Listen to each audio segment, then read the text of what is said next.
देखो one nation one election जो कॉन्सेप्टा this is not new to the Indian voters 1952 रु 1967 मसीहा पर्यंत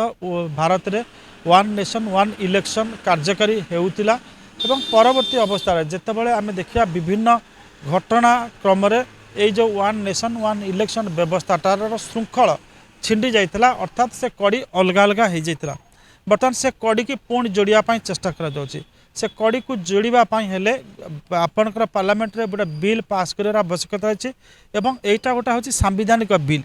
ए सांविधानिक बिल जिते पास हुए Rajya Sabha 2/3 member present and voting आपणकर दरकार एवं जो 2/3 मेजोरिटी पास होबार आवश्यकता रही आमर विभिन्न राज्य जिते आमर रही आमर विधानसभा रही तादू अन्यून 2/3 विधानसभा ताको पारित करने दरकार से बिल को राटिफाए अर्थात ताकर सहमति प्रकाश कर आवश्यकता रही तेणुक आम जब देखा भारतीय जनता पार्टी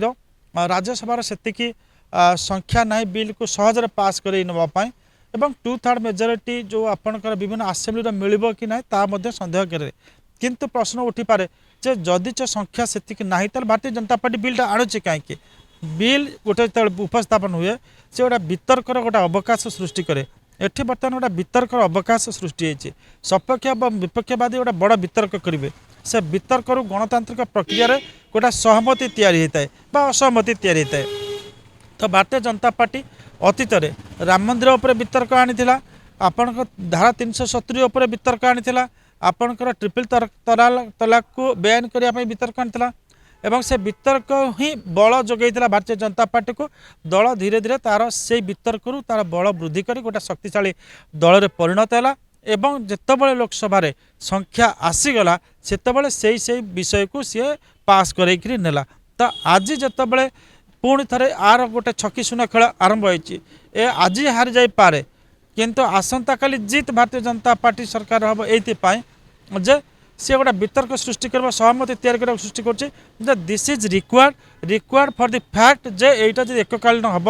ताले बहुत पैसा संचय हम समय समय संचय हम आपणकर जो मानव संबल निर्वाचन में मातिक समय नष्ट होता हो ना तो आम कहवा जे एभली वितर्कर सृष्टि माने एटा वितर्कर बड़ गोटे वितर्क सृष्टि बड़ गोटे कैनभास क्रिएट करिछि ए बिलटी एवं वितर्क हो गणतंत्र जिते वितर्क हम गणतंत्र सेते सुदृढ़ हम सेते समृद्ध हम सेते सुंदर हम तो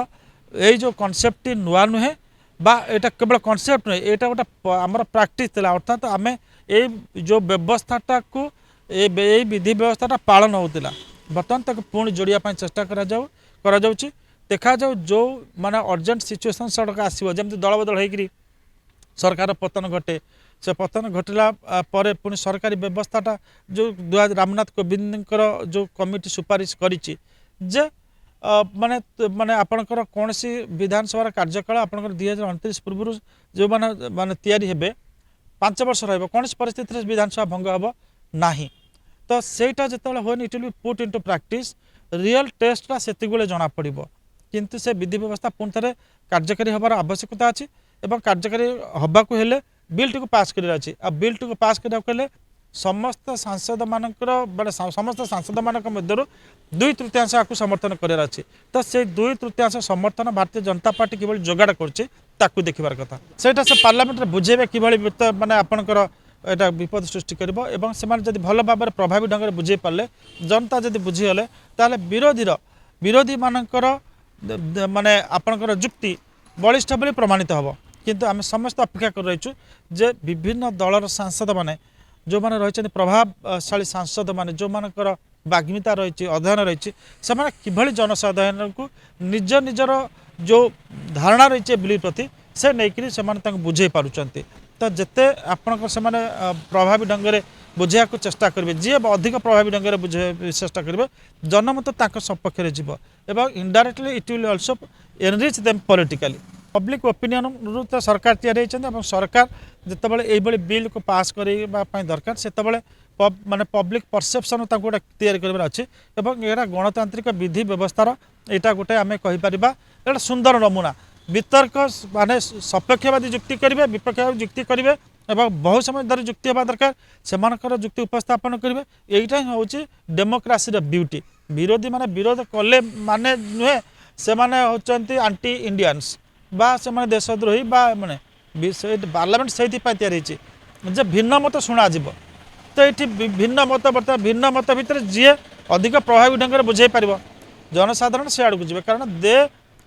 क्रिएट गोटे कलेक्टिव कन्साइंस वितर्क हमार उद्देश्य हूँ जे कलेक्टिव कन्साइंस को से सामग्रिक भावना को उद्रेक करेंगे और सहमति तांकर जुक्ति सपक्ष सृष्टि करने चेष्टा करेंगे से there lies the beauty of democracy.